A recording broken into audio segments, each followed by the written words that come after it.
네, 안녕하십니까. 박정호입니다. 네, 이번 방송에서는 개장 전 이야기 되겠습니다.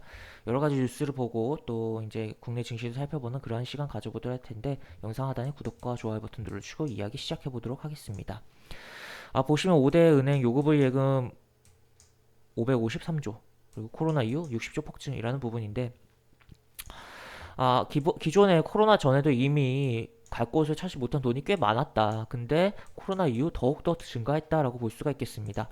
그런 가운데 뭐 지금 뭐 쏠림 우려된다고는 하는데 부동산은 지금 정부 정책적으로 잡고 있는 부분이 있기 때문에 주식으로 자금이 많이 갈 수가 있고 이미 많이 들어와서 현재 주가 흐름이 나왔다라고도 볼 수가 있을 것 같습니다. 지금 뭐 이런 식으로 나와 있는데 언젠가 버블 터질 것이라고 하고 뭐 방망이 짧게 쥐기 시작했다는 설명이 뭐 이런 식으로 나와 있는데 버블은 당연히 언젠가 터지죠. 하지만 지금 당장은 아니라고 좀 생각을 합니다. 물론 지수가 좀 급하게 더 빠질 수는 있다고 봐요. 하지만 이 버블 터지는 느낌이라고는 볼 수가 없다고 보는 게 왜냐면 전 세계적으로 코로나가 끝난 게 아니에요. 코로나가 끝난 게 아니고 이거와 관련해서 부양책들은 전 세계적인 부양책들은 계속 나올 수밖에 없는 상황이고 이 코로나가 좀 뭐 더욱더 장기화될 경우에 이 코로나가 장기화될 경우에 그냥 코로나랑 같이 살아가는 세상이 열릴 수도 있는데 뭐 정확히는 신종 코로나죠. 네.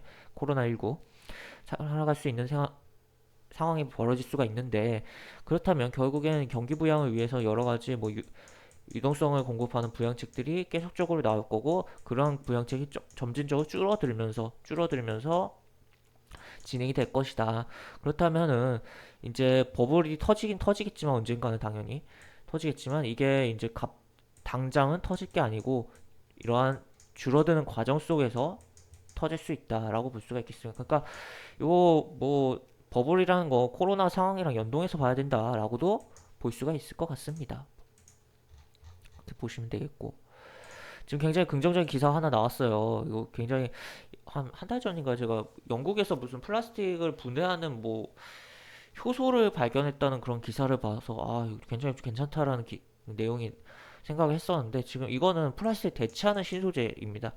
그렇기 때문에 아마 그러한 것들이 다 좀 상용화가 빨리빨리 된다면 기존의 뭐 플라스틱도 이제 잘 분해를 하고 또 대체하는 신소재로의 활용으로 굉장히 친환경적인 뭐 상황들이 연출되지 않을까라는 기대감이 있는데 일단은 LG화학이 2025년 양상을 진행을 한다고 해요. 그래서 이 양산되는 시기가 좀 더 앞으로 당겨지고 시장 파이도 커지면 좋겠다. 물론 이 시장 자체도 이미 뭐 예상되는 시장 자체도 크지만 커지면 더욱더 좋지 않을까에 대한 의견이 있고 지금 배터리 사업을 이제 뭐 분리를 해내는데 이제 LG 뭐 분리를 한다고 해서 자회사를 두고 있는 것 때문에 그 배터리 사업에 대한 실적이 LG화학에 반영이 안 되는 건 아니에요. 지분법으로 인해서 결국 반영은 되는데 그렇다고 해도 조금 디스카운트에 대해서 반영될 부분도 있고 또 이제 아무래도 테슬라가 자동차 가격 내리겠다 그런 이야기를 했기 때문에 이 배터리에 대한 그런 뭐랄까요 단가 후려치기? 라는 그런 부분이 나올 수가 있어요. 어떻게 보면. 그리고 계속적으로 좀 압력이 들어올 수가 있고 가격을 낮춰달라. 그렇기 때문에 요 배터리는 조금 지금 애매해요. 굉장히 뭐 산업성이 뭐 추가로 뭐 계속적으로 늘어날 수 있는 부분이 있지만 하지만 요거는 완전히 새로운 거고 완전 차세대 먹거리라고 볼 수가 있습니다. 지금 그래서 여기 뭐 규제가 유럽 중심으로 확산되고 있는 가운데 이런 게 있기 때문에 앞으로 요거를 잘 하면은 어떻게 보면 LG화학이 굉장히 큰 먹거리가 되지 않을까라고 조금 생각을 해볼 수 있고 굉장히 긍정적인 기사였다라고 볼 수가 있겠습니다. 그리고 SK 하이닉스 인텔 메모리칩 부문 인수 나서 11조 원 규모라고 하는데 뭐 절대적인 가격만 놓고 보면 꽤 큰 금액이죠. 하지만 인텔의 메모리 칩을 인수한다는 측면에서는 굉장히 뭐 나쁘지 않은 거 아닌가, 뭐 구체적으로 더 비교를 해봐야겠지만, 라고 좀 생각이 드는 부분이고, 이 메모리 칩, 물론 이게 반도체, 그냥 단순하게 뭐 메모리 반도체라든지 뭐 비메모리 반도체 이렇게 뭐 구분할 수 있는데, 단순하게 그냥 반도체라는 큰 틀에서 봤을 때는 SK 하이닉스가 뭐 굉장히 세계적으로 어느 정도가 아니라 세계적인 입지가 있는 회사라고 볼 수가 있는데 요거를 가져오면서 더욱더 그런 입지를 증가시킬 수 있다라고 볼 수가 있겠습니다.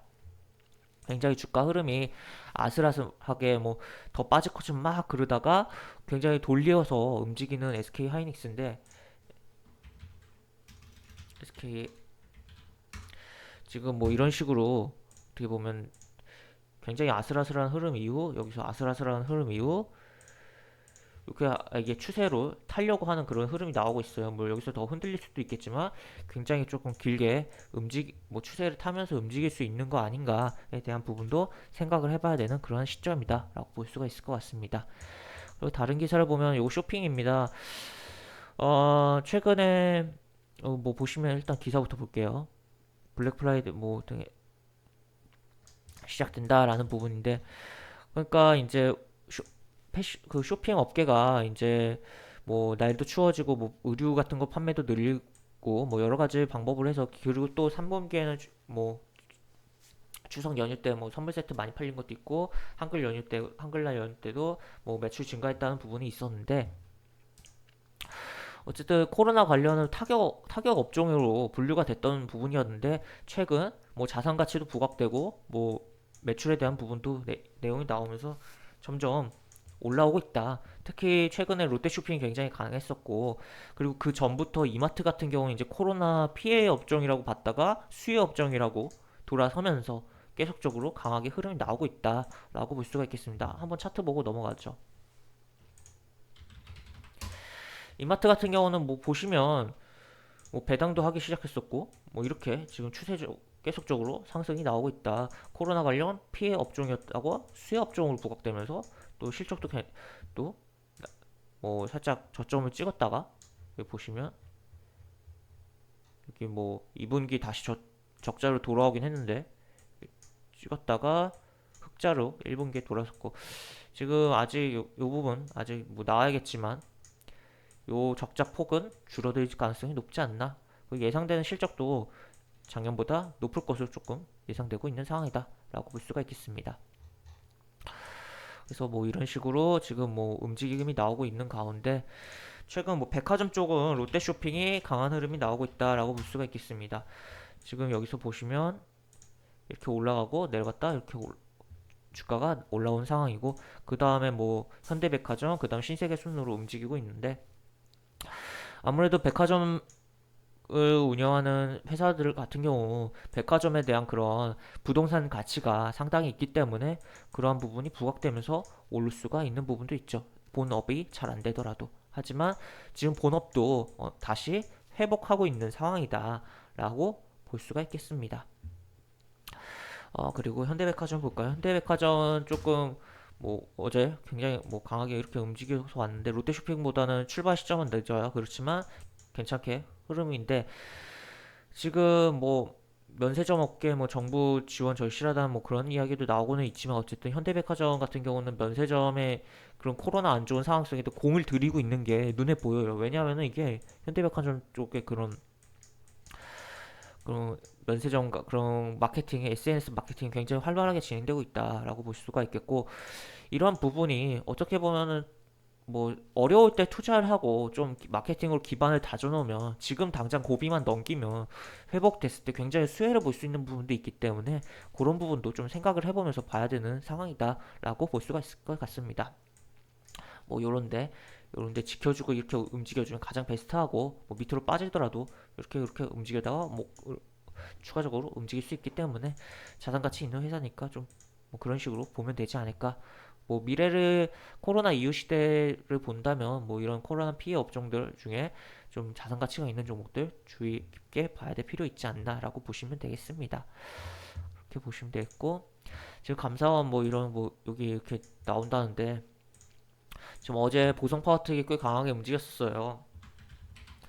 오늘 이제 추가적인 변동성이 뭐 어제도 뭐 변동성 심했는데 변동성이 심해질 수 있으니까 좀 조심해서 뭐 신규 투자분이든 이제 뭐 기존 보유자분이든 조심해서 보시는 게 좋지 않을까에 대한 의견이 있고 그렇게 뭐 내용 있다라고만 점검해 놓으면 될 것 같습니다. 그리고 이건 프리 IPO 추진이라는 건데 이게 프리 IPO라는 게 여기 보시면 나와 있듯이 상장전 투자 유치입니다.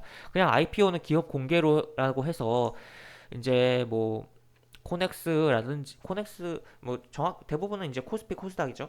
거기 상장을 해서 기업 공개를 하는 부분인데 기업 공개를 하기 전에 투자를 유치하는 부분입니다. 그래서 뭐 프리 IPO IPO라고 해서 카카오 계열사가 지금 투자 유치를 한다라는 부분이고, 뭐 지금 보시면 여기 최근 UBS를 주관사로 삼아서 작업하고 있다라고 내용이 나와 있습니다. 그리고 최근에 뭐 다른 것도 보면 지금 올리브영도 프리 IPO 진행하고 있다.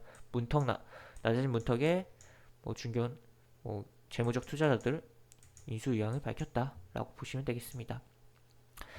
그래서 이제 이런 식으로 자금을 모은 상태에서 조금 더 기업을 원활하게 해놓고 상장을 해서 뭐 이 지금 투자 들어온 사람들의 자금도과 뭐 기본적으로 뭐 현금 유입을 만들어서 회사를 뭐 인지도도 뭐 증시에 상장함으로써 인지도도 높일 수 있고 여러 가지 상황을 만들 수 있기 때문에 그렇게 일단은 자금을 이렇게 받아들이는 그런 흐름을 갖고 있다. 그래서 추후에는 이런 프리 IPO 이후에 이제 아무래도 상장을 하게 되면 이 재무적 투자자들의 물량이 엑시트 되면서 물량이 나오면서 주가가 빠질 수 있는 부분이 있기 때문에 이런 프리 IPO에 뭐 재무적 투자가 많이 자금 들어온 종목들 같은 경우는 해당 종목이 뭐 상장을 할 때 보호 예수가 뭐 길게 안 걸린다면 좀 조심해서 봐야 되지 않나라고 볼 수가 있겠습니다.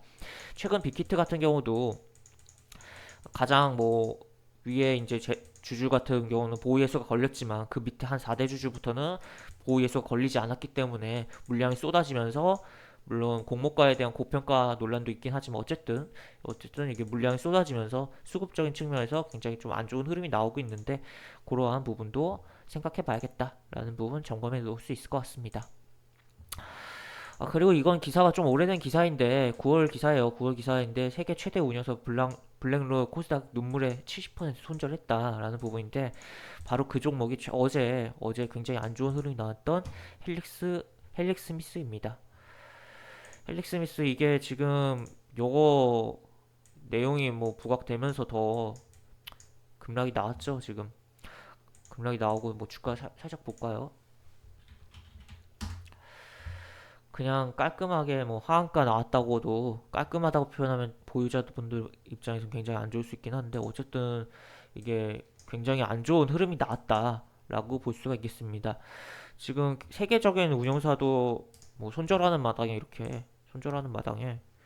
뭐 개인 투자자가 이걸 어떻게 할 수 있는 건 아니지 않나라고 싶고 그리고 지금 뭐 이런 투자한 게 엄청나게 손실이 발생할 수 있어서 회사의 뭐 존립 자체가 위험해지는 거 아닌가에 대한 우려가 굉장히 큰 상황이다라고 볼 수가 있을 것 같습니다. 그래서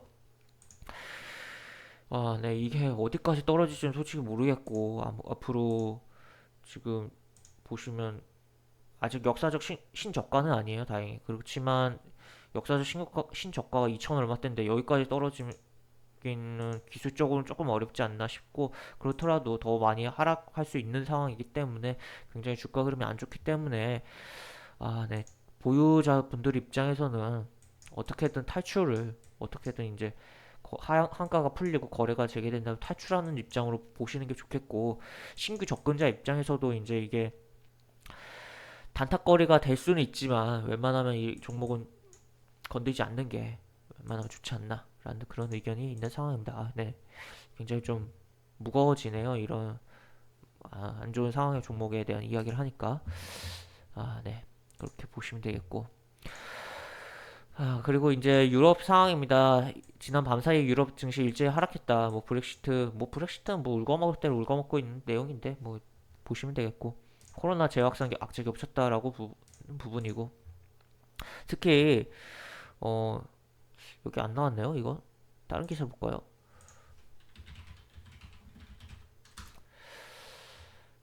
지금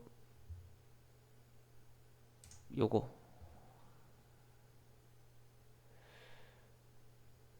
지금 유럽 거래소에서 문제가 좀 발생을 했었어요.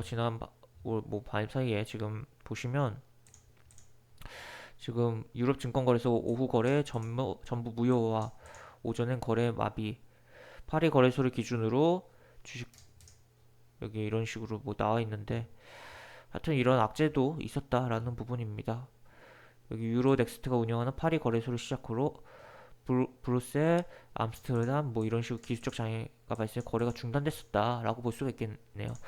최근에 뭐 일본도 10월 달에 뭐 도쿄 거래소가 뭐 하루 종일 중단됐던 사태가 있었는데 유럽에서도 비슷한 사태가 발생을 했다라고 볼 수가 있겠고 다행히 거래가 중간부터는 뭐 시작을 했었던 그러한 상황입니다. 뭐 여기 있네요. 지금 제가 얘기한 거.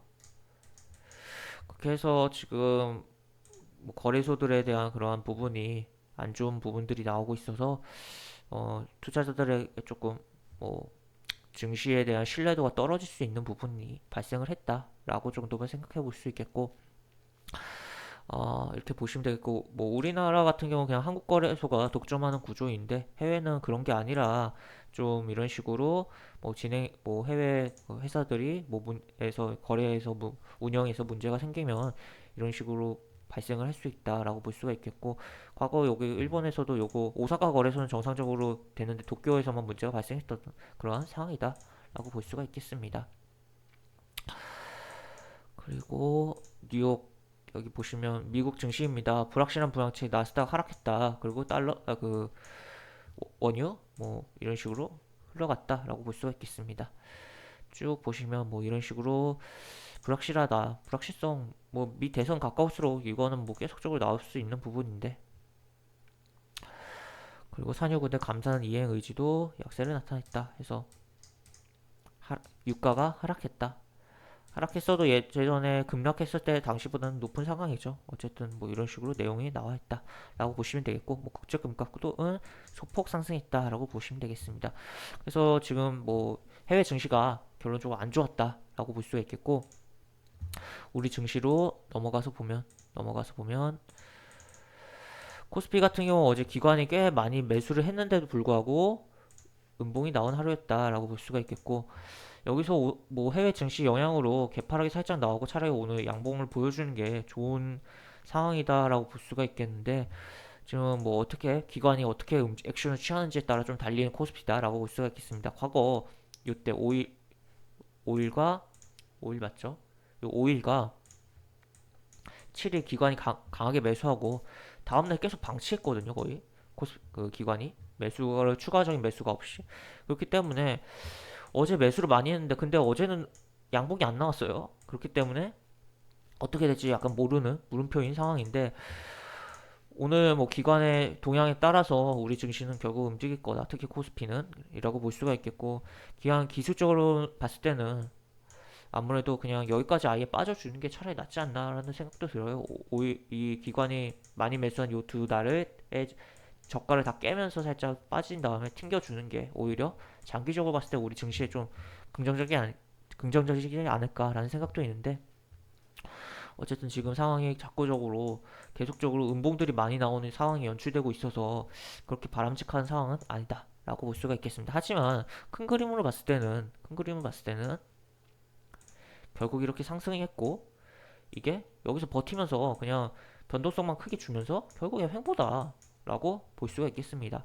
그래서 이제 여기서 그냥 횡보를 하다가 이 횡보를 유지해 주다가 변동성 큰 횡보를 유지해 주다가 턴을 할지 떨어질지가 문제인데 지금 시장에 아까 그 맨 처음에 봤던 기사에서도 볼 수 있을지 유동성은 굉장히 풍부하다. 그렇기 때문에 뭐 이렇게 푹 꺼지기에는 조금 힘든 여건이 갖춰져 있는 거 아닌가라고 볼 수가 있겠습니다. 그리고 펀드 자금 유입도 좀 많은 상태여서 기관의 실탄도 상당히 있는 상황이에요. 그렇기 때문에 어느 정도 가격 메리트가 더 발생을 한다면 강하게 들어올 수 있는 부분도 있고 기관이 그리고 개인들도 지금 유동성이 풍부하기 때문에 뭐 포털에 뭐 국내 증시 하락했다고 막 이렇게 실시간 검색 오르고 막 해외 그 국내 뭐 8시 뉴스 8시 9시 뉴스에서 증시 많이 빠졌다고 그런 뉴스들 나올 때 개인들 막 들어올 수 있다 저가 매력 가지고 그렇게 좀 생각을 할 수가 있을 것 같습니다. 그래서 어쨌든 지금 크게 봤을 때는 이렇게 상승 후 횡보다. 근데 그 횡보가 워낙 이 상승폭이 컸기 때문에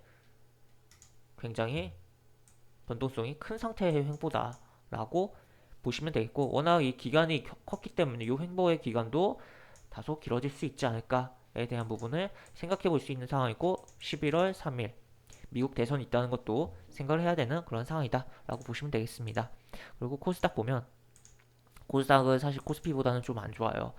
일단 이 부분을 오버슈팅이라고 생각하면은 이제 요 부분은 오버슈팅이라고 생각하면 결국 얘도 똑같게 상승 후 횡보인데 지금 이게 오버슈팅이라고 가정을 안 하면 헤드앤숄더거든요. 약간 패턴적으로 깔끔한 건 아니지만 헤드앤숄더이기 때문에 좀 더 빠질 가능성이 있다라고 봐야 되는 상황이다라고 볼 수가 있겠습니다.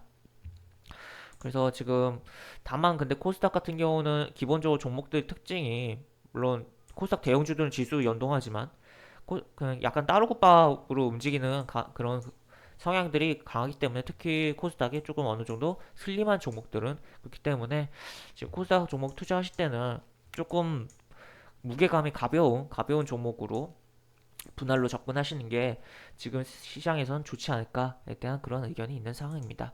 그렇게 보시면 될 것 같습니다.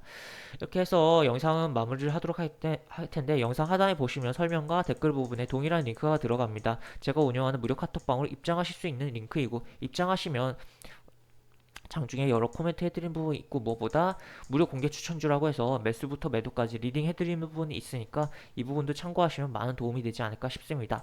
입장하시면 채팅방 상단에 공지글 꼭 읽어주시고 채팅 참여해 주시기 바랍니다. 이것으로 영상 마무리하도록 하겠습니다. 박정호였습니다. 감사합니다.